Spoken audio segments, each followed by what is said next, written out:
Yo, what's up? It's your boy Prince Ray Pope, aka Prince Pope, aka the #1 independent triple threat in the game right now. I'm here live with SDM Exclusive. Man, it's been a minute, you know. I haven't seen you in so long. I mean, Way I too see you long. online, social media, you doing your thing. Give us a little insight into your psyche.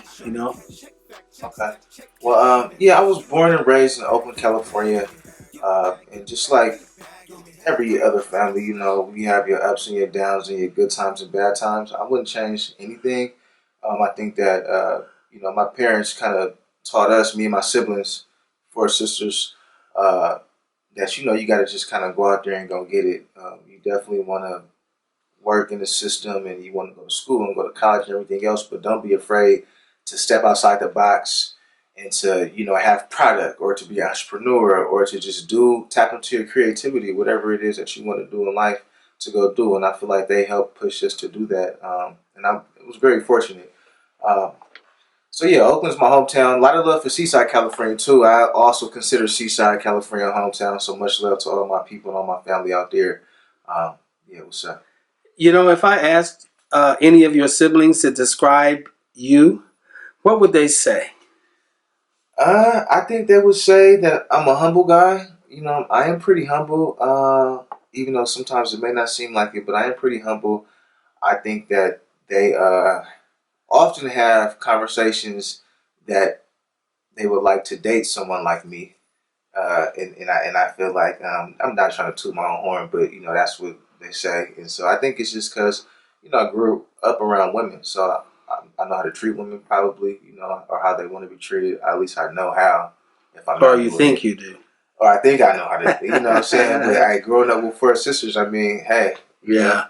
Yeah, I hear you. Yeah, Ladies, man. Ladies, a man. little bit. Yeah. So, what does a typical day look like for Prince Ray Pope?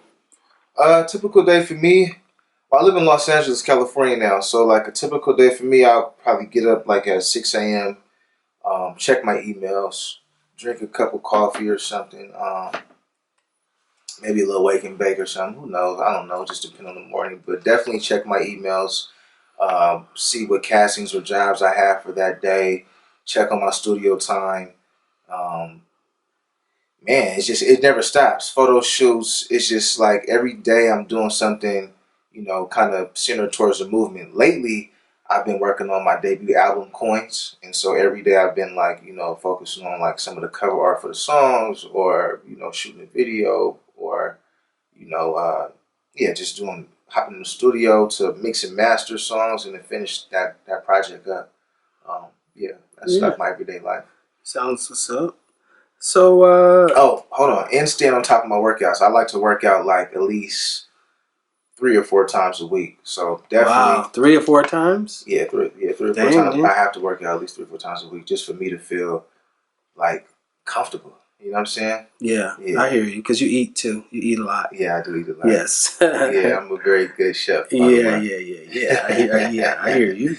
So, obviously, you have been influenced by artists, growing up in the Bay and all, because we got some of the most iconic artists there are in the country living Yes, right here in the Bay. yes. So, Shut up. who are some of the artists that you grew up listening to? And, how have they inspired you and also influenced you to do the music that you do? Okay.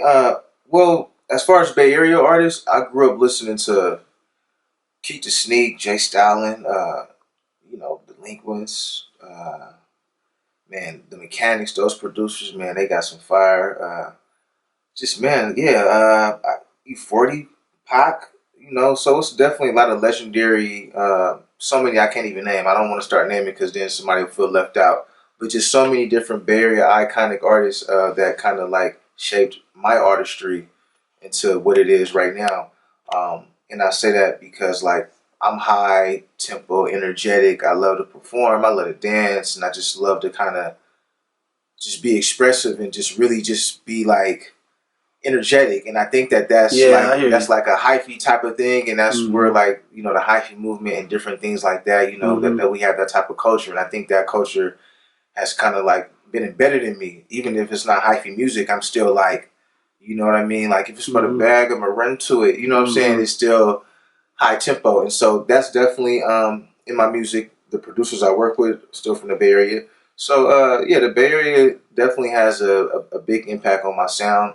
But I also grew up listening to like the Hot Boys, Lil Wayne, No Limit Soldiers, Master P. Master P kind of Right. started off in the Bay Area too, so shout Right. out Master Right. P. And so yeah, a lot of the Southern rappers, I love lyrics. So a lot of the artists on the East Coast, Dipset, Jay Z is one of my favorite. Yeah, a lot of those artists out there, very lyrical, D Block, Jada Kiss, all those guys, I kind of drew from them too. So and then just made it all into my own one sound. So Right. I'm energetic, I'm high tempo, I'm lyrical, but I'm still down south. We can still have the club bangers. So Right. yeah. Right. And so, if you could collaborate with any one producer and one artist, who would that be? Well, the artist I probably want to collab with is Jay Z. Just because Why Jay Z? well, I grew up kind of looking up to Jay Z as far as he has a very interesting approach to how he approaches music and business, and so I would like to have maybe a conversation with him, and then we can just hop in the lab.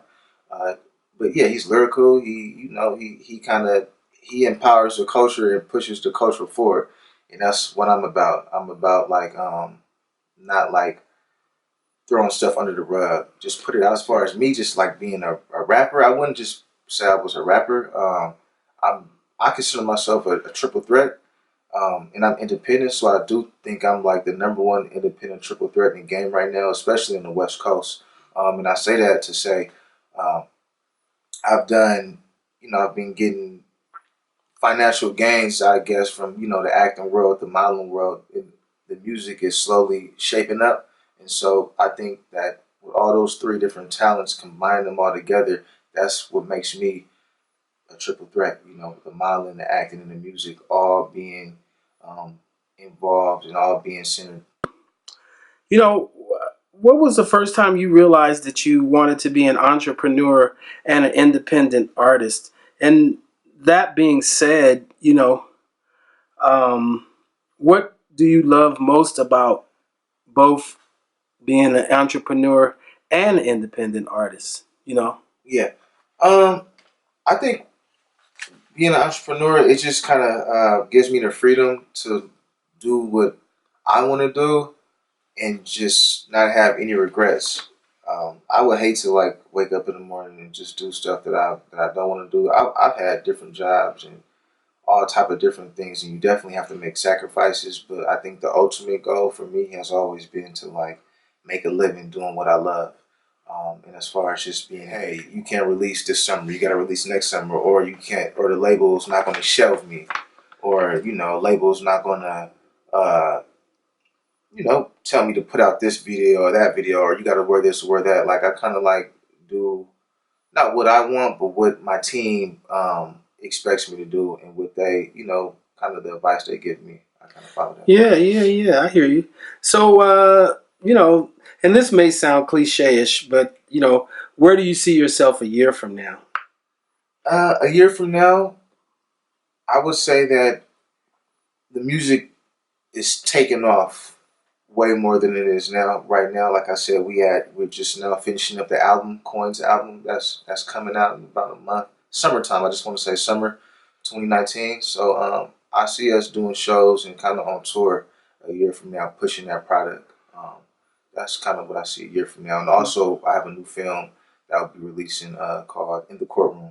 Right now, you can go see In the Bathroom, and that's like all over the internet streaming. Passionate about as an artist? What are some of your passions that drive you as an artist? Because most people, most artists, they have these, they have their passion about certain things. Because you seem like a passionate guy. So share with our audience, some of your passions that drive you as an artist. Right.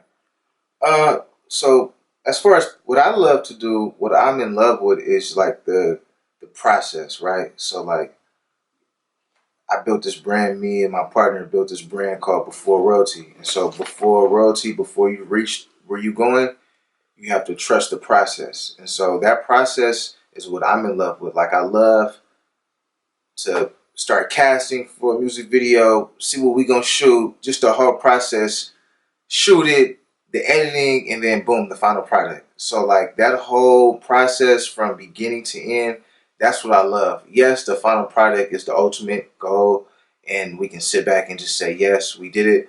But just that process of getting there, that's that grind right there, just that work that a lot of people don't want to do or don't really see.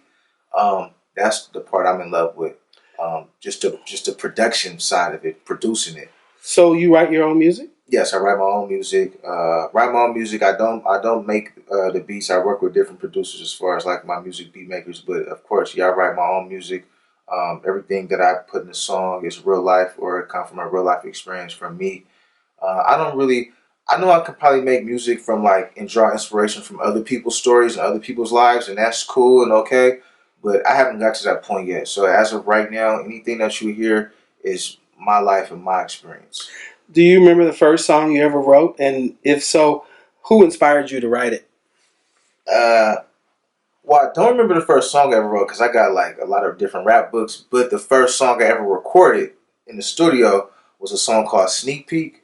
And what inspired it, it was like my ex. She just always was just like wanting to sneak peek around to see if I was like cheating, like sneaking, looking at my phone or checking my text messages or like whatever that sneak peeking is. And I just wanted to make a song to her to let her know that or for all women for that matter, that hey, when a guy is busy or grinding, they're not always cheating.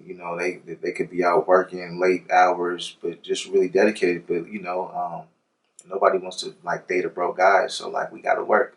Get a bag on me. Get a bag, get a bag, get a bag on me. Pop shit, pop clutch, pop tags on him. I got that slick talk, yeah. Get the gab on him. Big bags, big bags, big bags on him. Back that thing up, big ass on him. In and out of lanes, don't crash on me. Big knots, big guap, big stacks on him. I got that big drip, whoa, big splash on him. Get a bag, get a bag, get a bag on me. Got racks, got stats, got cash on me. Check back, check stack, check cash on me. Get a bag, get a bag, get a bag on me. Get a bag, get a bag, get a bag on me.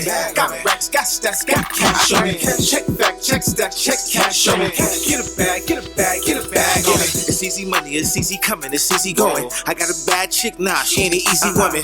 All facts when I spit, the teacher coming. Gang, gang in the rain, I had the block jumping. You quick to give names when the ops coming. I'm quick to get a bag when the drought coming. I got hits for the people, they coming in abundance. I just produced my own movie, I should be in Sundance. Get a bag, get a bag, get a bag on me. Got racks, got stats, got cash on me. Check back, check stack, check cash on me. Get a bag, get a bag, get a bag on me. Get a bag, get a bag, get a bag on me. Got racks.